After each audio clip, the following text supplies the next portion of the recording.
Donald Trump's travel ban strategy explained. You know, we've been following this content and this news together, but I found some sources from the East African publication stationed in Tanzania, and then I found a source from Politico. And you know, I'm seeing some patterns, and I was like, oh my goodness, I need to come tell the Journey with Us family. I need to come tell the Journey with Us audience because listen, there are secret negotiations happening behind the scenes that we discussed yesterday between Ghana and the US, but there's even more happening that nobody's talking about. And so without further ado, let's get into this together. So, you know, I did some digging to find some of these previous travel bans from the 2020 era, and you're going to be shocked because Executive Order 13769, actually in 2017, initially was dubbed the Muslim ban, okay? It suspended entry for nationals from 7 majority Muslim countries. Sudan, Libya, and Somalia were on the list. Then they did an expanded travel ban in 2020. Y'all remember that planned thing era, okay? And this added Nigeria, Eritrea, Sudan, and Tanzania to the list. I actually do remember this. Tanzania was on the level 4 travel advisory when my family and I decided to move there, okay?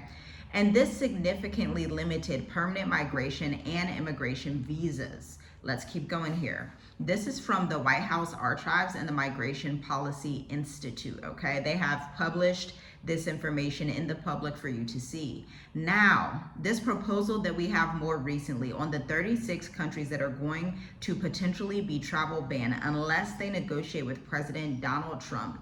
By the way, I'm gonna list every single country in every region of the world towards the end of this video.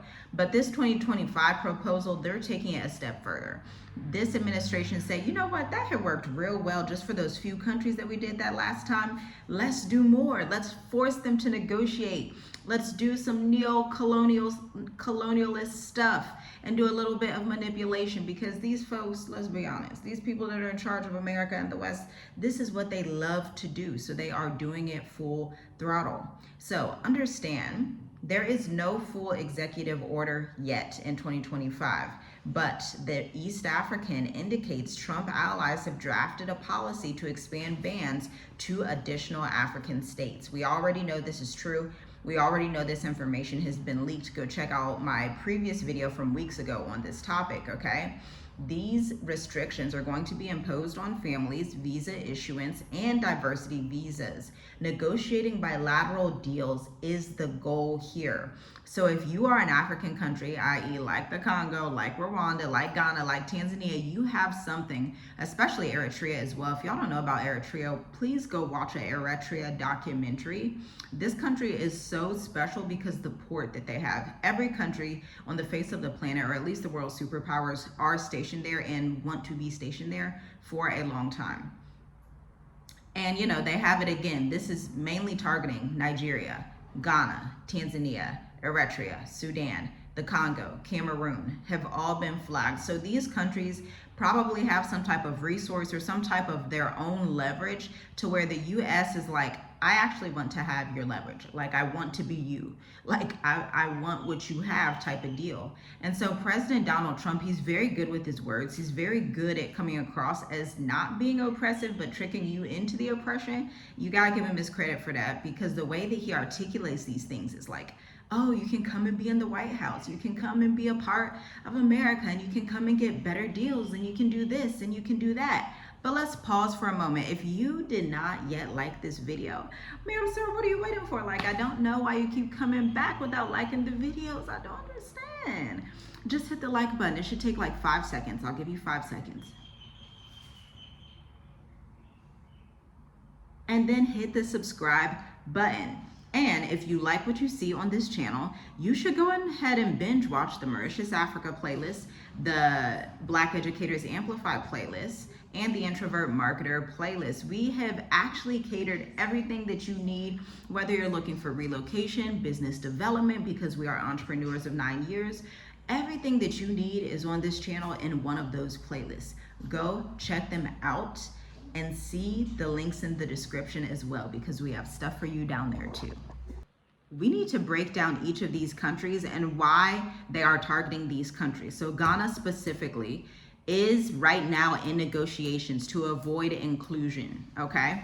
They're accused of non-cooperation on deportations and undocumented nationals, okay? So Nigeria, they were already restricted. I was not aware of this under Trump's 2020 order. Nigeria is the powerhouse of Africa. Shout out to my Niger people. I love Nigerian people. Let me just say that, okay? But they were already restricted under Trump's 2020 order, and they may see those expanded bans. It looks like they will. I don't think they're in negotiations. They're like, we've been dealing with this for 5 years. They're probably like, who cares? They are literally one of the biggest powerhouses of Africa, okay? And then we have Eritrea, Sudan, and Tanzania. Again, these countries were part of previous bans, but may face full suspension of visas. Right now, I have found from the East African based in Tanzania that Tanzania was also in negotiations. I missed this headline. This actually started happening 2 weeks ago. They were in negotiations 2 weeks ago prior to Ghana, okay? Secretly, silently behind the scenes. And then of course we know what happened with Democratic Republic of the Congo. We've covered that as well on this channel. They have struck some type of minerals deal negotiation with President Trump again. This context is that America had 0 allies in Africa, despite what you would like to think, dear American. They had 0 allies. China was winning and wooing Africa in record time. Russia in record time. Look at Burkina Faso, Mali, Niger. Look at the Central African Republic. All of these countries have ties. And if you just look at North Africa, you know they are mostly going to take the side of the Islamic world. Okay, so America was like, wow, we have no allies. We got to do something. So they went for the negotiation with Trump. They're negotiating with Tanzania. Who knows if Nigeria will want to negotiate. They're negotiating with Ghana. And then Gambia was previously subject to deportation visa sanctions, okay? Officials say this list is flexible and would be shaped by the country's willingness to sign these bilateral deportation agreements. And, you know, this is also making me think, if I'm honest with you, we have this topic where they're like, let's deport Americans. And so I just have to wonder, I just have to throw this out there. Included in these deportation agreements, are they saying, and remember, Sudan is on this list. If y'all were not following, President Donald Trump has already said, illegal people from South America, illegal American citizens who he deems as illegal, will be possibly sent to Sudan and Rwanda. I need y'all to follow. I need y'all to connect the dots here. I'll connect it for you. Remember, the deal was between a peace deal between Congo and Rwanda, a previous European country. I believe it was it Holland? It was some European country that was also agreeing to deport their illegal citizens to Rwanda. There is some type of trafficking situation that is going to be happening here. And I just wonder, they want to do this in Sudan, already starting. They want to do this in Rwanda. So I wonder these other countries on the list, Ghana, Tanzania, Gambia, Congo, Cameroon, are they also working into this agreement? Hey, if we start deporting these African people that came from Angola, we don't want to send them to Angola. We want to send them to Sudan. We want to send them to Tanzania, right? This would just be like neo-slave trade. Like, you can't just trade people like that. Like, that's insanity. But we all know the Western colonial system profited off of what? The slave trade. You think when the West is collapsing that they're not going to go back to their old neo-colonialist roots of, oh, we need to start trading people again. Human capital is great, right? Let's think about that. What y'all think? Y'all think that's going to happen? Because I'm telling you, you better look it up. One European country already signed an agreement to do it with Rwanda. I kid you not. Oh, this stuff's so crazy. I had to grab my coffee. I'm like, Jeez. You can look this information up for yourself, and I completely urge you to. Go to the U.S. State Department Visa Sanctions historical link. Go to the Department of Homeland Security reports, okay? Now we need to get into this negotiation strategy. I'm an entrepreneur, I'm a marketing analyst of 9 years, and I see patterns, okay? And I'm seeing some patterns right now. These reports highlight a deal or ban approach, okay? The US signals it will block visas from non-cooperative states. In return for avoiding bans, guess what these countries must do? Sign agreements to accept deportees more reliably. Trump's team argues this reduces illegal immigration to the US. Ghana is the most prominent case in 2025. Multiple African news outlets have covered diplomatic meetings over averting a full visa freeze by pledging cooperation on deportee travel documents, okay? That's coming fresh from the News Ghana, citynewsroom.com.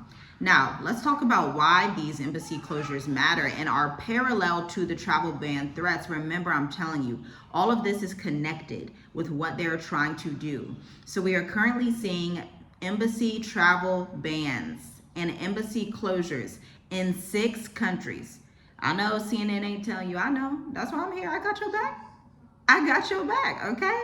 Because we have the Central African Republic closing U.S. embassies, Eritrea closing U.S. embassies, Gambia potentially closing U.S. embassies, Lesotho. They said Lesotho's in South Africa. Y'all better hop over that border and go to South Africa.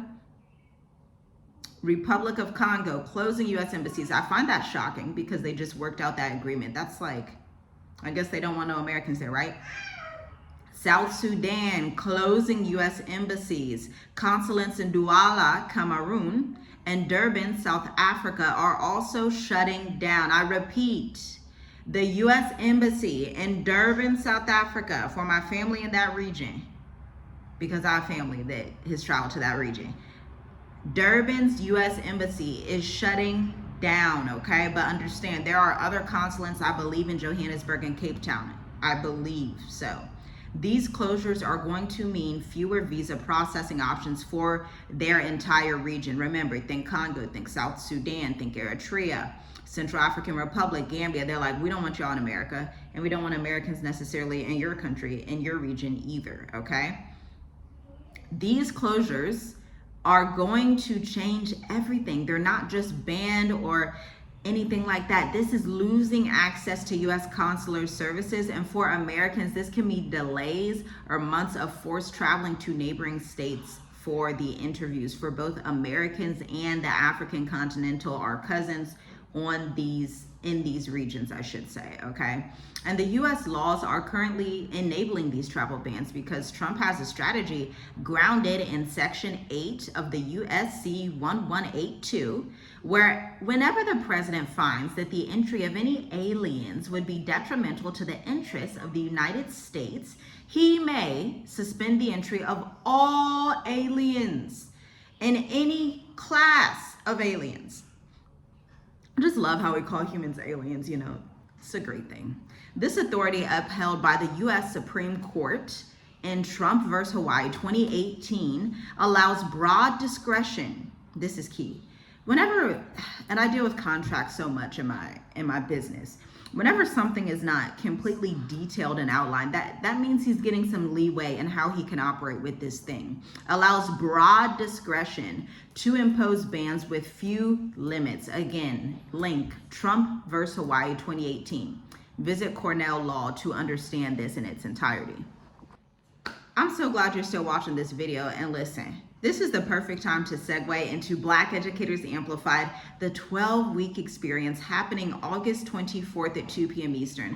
I actually have a call this evening for someone to sign up and join the program, and there are only 2 slots available. So I'm like, if she books that slot, y'all 50% of your access is going to be gone. So you want to get on this pretty quick. It's July 3rd. We want to plan and do things ahead of time because weeks 1 and 2, we cover our bespoke 20-question framework. Yes, this is the same exact framework I use for my multi-million-dollar clients. We take a journalist perspective and dissect your entire brand message. Just because you can't get into corporate America boardrooms for your business doesn't mean that I can't bring it to you. Weeks 3 and 4, I will personally write your website copy with you and for you. Like, imagine you sitting there on the laptop trying to write your website copy and you're like, this stuff is ghetto. You're like, I need ChatGPT. And then I pop up on the scene with my 9 years of experience, my expertise in sales psychology, boom, boom, boom, boom, boom, done. Now you have a website that is ready to take clients in any economy. Yes, you can sell in the midst of chaos. Weeks 5 and 6, we got to go through video and email marketing. My husband comes in, Harold, he comes in for this session because he is the brains behind our video editing in our firms and everything we do. He is the video editor, and he is going to teach you how to do the same thing alongside me, showing you the beginner steps of email marketing, like creating your lead magnet, how to implement your welcome sequence, all of those advanced marketing tactics. Week 7 and 8, we write your 3 to 6 month content calendar with you and for you. This means you have a roadmap that shows you. So when you're sitting there thinking on a Thursday at 1:35 p.m., you're like, oh, I don't know what to post. But we already told you in the program, content is cash. Like, you have to post, you have to open your business online and show people what you have. So you don't have any excuses when you have that content calendar telling you exactly what to post for the next 6 months, right? And then lastly, the last month of the program, this is new. This is an implementation time of the program, okay? Where not only do you have your 3 to 6 month content marketing calendar, but we are watching you post. We are pulling up the data analysis with you. I actually have to write a data report for one of my clients this next week. So we are bringing that same expertise to your firm and to your small business. And yes, you won't get this anywhere else on earth, because it's our bespoke strategy that we do only for our one-to-one clients in our agency. If that sounds like something that you need to do, if you have large plans to become self-reliant, if you have just been laid off from your job, if you already have your business and you're like, I'm not even doing my marketing right, I probably have to pivot, this is your chance to get in on your next level ascension for your firm. But it's up to you. 2 spots are available for cohort 7 of Black Educators Amplified. We cannot wait to potentially see you in the program. So understand, business and student visas in all of these countries will face more scrutiny. Even countries not formally banned may see delays if local U.S. embassies close. This effect will likely be less predictable with migration channels and higher demand for alternative destinations, as seen after the 2020 expansion. There's a lot going on here, guys, and listen to the bottom line, okay? This is my last point before I read all of those countries off. Trump's Africa travel ban strategy is not just theoretical, unfortunately. It builds on established legal precedent that is already currently in play. Past executive orders, ongoing diplomatic negotiations. It represents a classic carrot and stick approach. Cooperate on deportations or face visa risks and restrictions. Combined with embassy closures, it could severely limit mobility for a lot of Africans. As of 2025, the policy is not fully enacted, but the African government's migration lawyers and would-be travelers are already bracing for the real-time consequences. Now, I want to list these other countries outside of Africa for you for the full 36 country ban that has been proposed, okay? So African countries, flagged partial list. We have Nigeria again, Ghana, Eritrea, Sudan, Tanzania, Gambia, Democratic Republic of the Congo, Cameroon, Angola, Guinea, Sierra Leone, Liberia. Shout out to Sierra Leone. My mother's lineage goes back there. These are named most often in leaked discussions about visa restrictions or deportation cooperation deals. Our next region, we need to look at the Middle East and North Africa. You're going to see some patterns here. Iran, Iraq, Syria, Yemen, Libya, Somalia, Algeria, Egypt, Lebanon, okay? Many were in earlier travel bans or on State Department visa overstay concerns lists, okay? Next region, South and Central Asia, Afghanistan, Pakistan, Bangladesh. So those are the only ones in South and Central Asia. Prior U.S. security screening was already taking place in these countries for whatever reason. They cite mostly because of fraud and removals resistance. So I don't know. That's what they're saying it is. Southeast Asia, other regions sometimes cited in drafts: Myanmar, Laos, Cambodia, and Vietnam, which is crazy. Vietnam just published like a super cool digital nomad visa. Then the Caribbean is hit as well. The Caribbean too. Cuba, Haiti, Dominican Republic, Guyana, and Suriname, okay? These countries have at times resisted U.S. deportation flights or have high overstay visa rates. I think it's gonna be really interesting to see how the Caribbean countries negotiate with Trump or decide not to. I feel like Caribbean countries will be more, I wanna articulate this properly so I don't offend anybody. They're going to be more woke, for lack of a better term. They're going to be more willing to stand up. Think of the Haiti revolution. I don't think they're going to be easily to back down. And if y'all didn't know, I believe it's Anguilla, one of those countries down there in the Caribbean, basically is like killing it right now because they have their own government hosted AI. So this is great for their entrepreneurship. They don't need to depend on any other countries all like that. Obviously Black owned, and I'm just so proud of them because I think that's amazing. Actually, let me pull it up right now because they deserve me to actually say their name properly. Anguilla Island AI. Yes, Anguilla, is that how I say? I feel like I'm saying it completely wrong. They have turned to AI and their economy is doing fantastic. They were the first to implement it in their government in that region. And you should look it up because it's pretty amazing. I was interested, like, oh, I kind of want to go there because that's really cool. But this is the full exhausted list. Let me know which country you're most shocked about. Whose country do you think is next? What do you think this means for expats and continental Africans and Caribbeans and Southeast Asians and Central Asians and Middle Easterners? Gosh, this is the whole global South. Like, y'all don't like the global South? Is that what's happening? I don't know. Hit the like button on the way out. Share this video, subscribe to the channel, and I will see you in the next video. Shalom, shalom.